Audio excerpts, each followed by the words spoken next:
Governor Raj Bhavan లోనో లేకుంటే వాళ్ళు పిలిచే లోక్ భవన్ లోనో మెజార్టీలు చూపించుకున్న ప్లేస్ కాదు. గతంలో కూడా ఇలాగే సుప్రీంకోర్టు 48 గంటల నుంచి 72 గంటల లోపల డెసిషన్ తీసుకోండి అని చెప్పేసి ఒక ఆర్డర్ కూడా ఇవ్వడం జరిగింది. మేబీ దానికి తగ్గట్టుగా నువ్వు స్ట్రెంత్ చూపించుకోవాల్సినది అసెంబ్లీలో స్ట్రెంత్ ఉంటే ఉంటుంది, స్ట్రెంత్ లేకుంటే అది ఇరిపోతుంది. కానీ పరిస్థితులు ఆ విధంగా లేదు. 118 మందితో నువ్వు వస్తేనే గానీ యాక్సెప్ట్ చేయము, దానికి కాల్ ఫార్ చేయము అని చెప్పి చెప్తున్న సందర్భం ఇంతకంటే ఎక్కడా ఉండదు. లార్జెస్ట్ ఎవరికైతే ఎక్కువ సీట్లు ఉన్నాయో వాళ్ళను గవర్నమెంట్ ఏర్పాటు చేయడం దిశగా గవర్నర్ కాల్ ఫార్ చేయాలి. ఇక్కడ విజయ్ విషయంలో చూస్తే, తమిళనాడు విషయంలో చూస్తే డిఎంకే గాని అన్నా డిఎంకే గాని మాకు అవకాశం ఇవ్వండి అని చెప్పి ఏం అడగటం లేదు. అడుగుతుండేది ఓన్లీ విజయ్ మాత్రమే అడుగుతున్నాడు.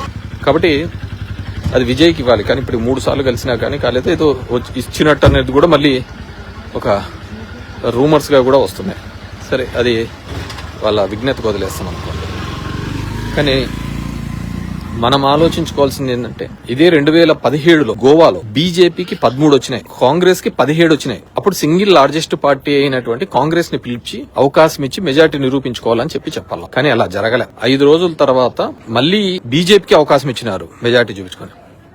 ఆటోమేటిక్ గా ఒకసారి ముఖ్యమంత్రి అయిపోయిన తర్వాత మెజార్టీ చూపించుకున్న తర్వాత మిగతా 6 మంది వివిధ పార్టీలకు సంబంధించిన వాళ్ళు జాయిన్ అయిపోతారు. దాంట్లో వేరేదేం ఉండదు. అది మొన్న గోవాలో జరిగినది.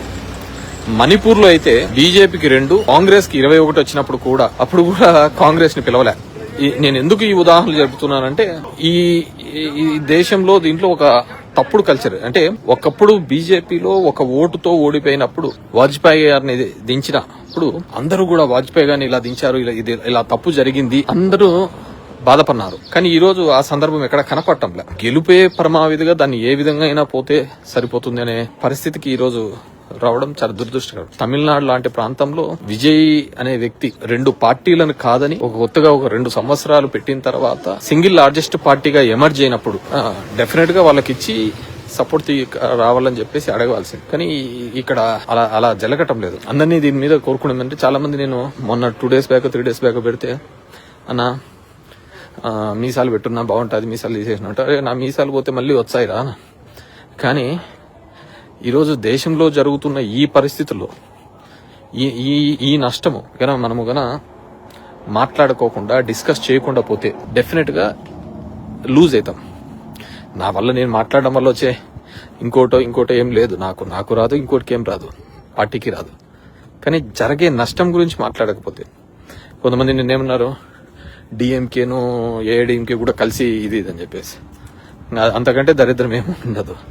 ఎందుకంటే కర్ణాటకలో జేడీఎస్ బీజేపీ ఇద్దరు కొయిలేషన్ గవర్నమెంట్ లో 2.5 సంవత్సరాలు పెట్టినప్పుడు జేడీఎస్ కుమారస్వామి రిజైన్ చేయలే. జేడీఎస్ కుమారస్వామి రిజైన్ చేయనప్పుడు ఏమైందంటే, బీజేపీ 5 years తర్వాత యడియూరప్ప వచ్చేసా సింగిల్ లార్జెస్ట్ పార్టీగా ఎమర్జ్ అయిపోయి వచ్చినాడు అనమాట. దీంట్లో కాంగ్రెస్ ఏమన్నా నీతి చేసింది అంటే, కాంగ్రెస్ ఎన్టీ రామారావు గారు ఉన్నప్పుడు కూడా ఆ లైన్ లో ఎప్పుడేం చేయలే. ఇప్పుడు పోయేదైతే ఇంకా దిగజారి. సరే, ఇప్పుడు నేను ఎన్నోసార్లు చెప్తుంటా, డాడ్ 94 లో కావచ్చు, 99 లో కావచ్చు ఎలక్షన్స్ జరిగినప్పుడు రిగ్గింగ్ చేసుకున్నారు అని చెప్పేసి నేను బహిరంగంగా చెప్తూ ఉంటాను. కానీ ఇప్పుడు జరుగుతున్నది డెమోక్రసీ మొత్తం దేశవ్యాప్తంగా ఒక రకమైన ఇది జరుగుతోంది. ఎలక్షన్ కమిషన్ మీద నమ్మకం లేకపోతే ఇంకెవరు దాని మీద ఎవరి దగ్గర పోవాలా? ఎలక్షన్ కమిషన్ మీద ఈ దేశంలో ఇప్పుడు జరుగుతున్న దానిలో ఎంతమందికి నమ్మకం ఉంది చెప్పండి? కామన్ గా ఆలోచించే వాళ్ళకి ఎవరికి నమ్మకం లేదు. ఎనీహో, ఇది ఒక డిస్కషన్ లాగా మనం మాట్లాడకపోతే ఖచ్చితంగా రాబోయే తరాలకు మనం అన్యాయం చేసిన వాళ్ళం, నష్టం చేసిన వాళ్ళం అయితే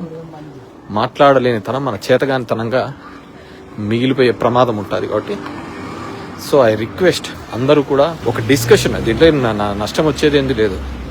how central is acting on us. వాళ్ళకున్న ఈడీలను గానీ, సిబిఐలను గానీ, ఇన్కమ్ ట్యాక్స్ గానీ, లాస్ట్ కు గొగోయ్ అనే అతను ఒక 3 జడ్జిమెంట్ల తర్వాత అతన్ని రాజ్యసభకి ఇచ్చినారు. రాజ్యసభలో అతని అటెండెన్స్ పర్సెంటేజ్ 52%. అతను ఒక డిస్కషన్ లో కూడా పాల్గొన్నాడని ఇచ్చినాడు. అంటే ఒక 2-3 తీర్పులు ఇచ్చిన తర్వాత అలా రాజ్యసభలు ఇచ్చుకుంటా, పదవులు ఇచ్చుకుంటా పోతున్నట్టే. ఇంకా దాంట్లో ఏమున్నట్టు నాకు అర్థం కావటం లేదు. గతంలో ఇవ్వలేదా అంటే డెఫినెట్ గా ఇచ్చినారు, నేనే కాదంటం లేదు. కానీ గతంలో జరిగింది కదా తప్పు, నేను అదే పనికిమాల పనులు చేస్తాను అంటే కాదు కదా. అందరూ మాట్లాడేది ఏంది, గతంలో వాజ్పేయి గారిది మొన్న జరిగింది.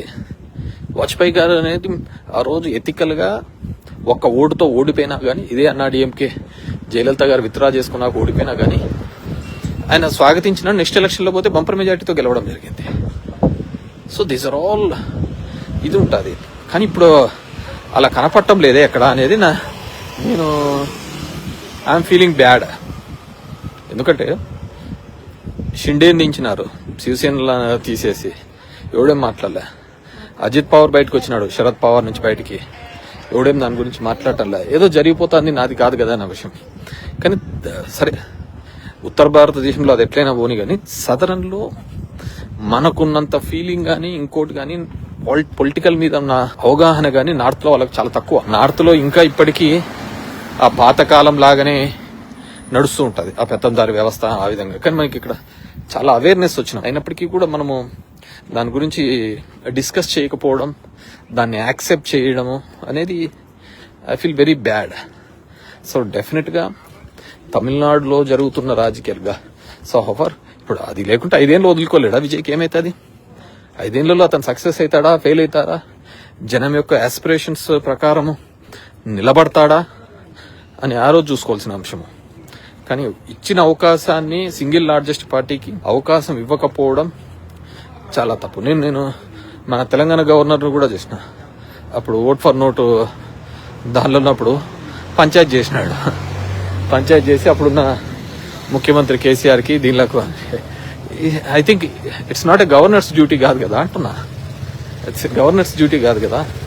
గవర్నర్ డ్యూటీ చేసి పంచాయత్ చేసి ఎవరికి నష్టం లేకుండా ఒక అమికబుల్ సొల్యూషన్ ఇప్పించే కార్యక్రమం చేయడం జరిగింది. నా బాధ కావచ్చు, ఆవేదన కావచ్చు, ఏదైనా కావచ్చు, ఇన్స్టిట్యూషన్స్ అన్నీ కూడా ఫెయిల్ అవుతూ అధికారానికి పోతూ ఉంటే, అధికార పార్టీలకో దీనిలకో పోతూ ఉంటే ఇన్స్టిట్యూట్స్ డెఫినెట్ గా కేవలం పేదోడు లాగానే ఉండిపోతాడు, డబ్బున్నోడు లాగే పోతా ఉంటాడు. దానిలోకి నేను చెప్పినా ఇంకోటి చెప్పినా కానీ సో ఎవరి one has to discuss. Because 2 Dravidian పార్టీలు 50-60 సంవత్సరాలు వేరే పార్టీకి స్కోప్ లేకుండా రూల్ చేసిన ప్రాంతంలో ఈరోజు ఒక కొత్త పార్టీ ఎమర్జ్ అయింది.